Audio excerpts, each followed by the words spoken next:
নমস্কার, আমি শিবপ্রসাদ মুখোপাধ্যায়। আমি নন্দিতা রায়। 18ই ফেব্রুয়ারি রবিবার রক্তবীজ স্টার জলসায় দেখানো হবে দুপুর 1টায়। দিদি, কেন এরা রক্তবীজ দেখবে? কি আছে এমন রক্তবীজে? বছরের সেরা ছবি দেখবে না মানে? অবভিয়াসলি দর্শকের বিচারে বছরের সেরা ছবি।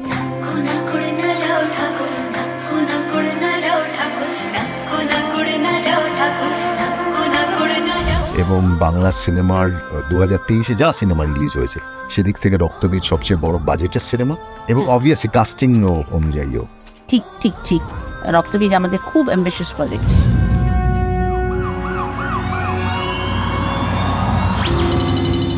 প্রচুর মানুষজনকে নিয়ে আমরা কাজ করেছি। কাস্টিং ইজ হিউজ এবং প্রচুর লোকেশনস আছে। লেজেন্ডারি অ্যাক্টরসদের সাথে কাজ করেছি, যেমন ভিক্টর ব্যানার্জি আমাদের এই ছবিতে অনেক বছর বাদে ফিরে আসছেন।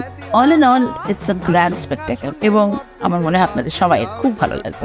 দিদি, অনেকে বলছে যে বাংলা সিনেমার ইতিহাসের অন্যতম সেরা ক্লাইম্যাক্স রক্তবীজে রয়েছে। একদম। সো সেটা আপনার কি বলবেন? দুর্গাপুজোর শেষ দিন, বিসর্জনের দিনের ক্লাইম্যাক্স শুট হয়েছে।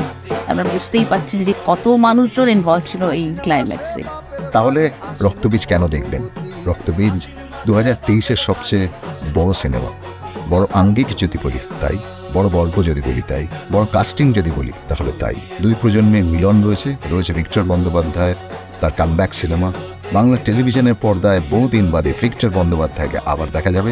সঙ্গে দেখবেন আবির চট্টোপাধ্যায়কে, মিমি চক্রবর্তীকে, আরও অনেকে রয়েছেন অনুসুয়া মজুমদার, আর রয়েছে অঙ্কুশ। আপনারা দেখবেন অঙ্কুশের সেই নাচ। আমরা চাইব যে 18ই ফেব্রুয়ারি দুপুর 1টার সময় স্টার জলসায় আপনারা দেখতে ভুলবেন না। রুদ্ধশ্বাস উত্তেজনা রয়েছে, রুদ্ধশ্বাস ক্লাইম্যাক্স রয়েছে। ভিক্টর বন্দ্যোপাধ্যায় রাষ্ট্রনায়ক আমাদের, তার জীবন কি বাঁচাতে পারবে আমাদের আবির চট্টোপাধ্যায়, এই সব উত্তর রয়েছে রক্তবীজে। দেখবেন, ভুলবেন না। বছরের সবচেয়ে বড় ব্লকবাস্টার রক্তবীজ 18ই ফেব্রুয়ারি রবিবার দুপুর 1টায় স্টার জলসায়।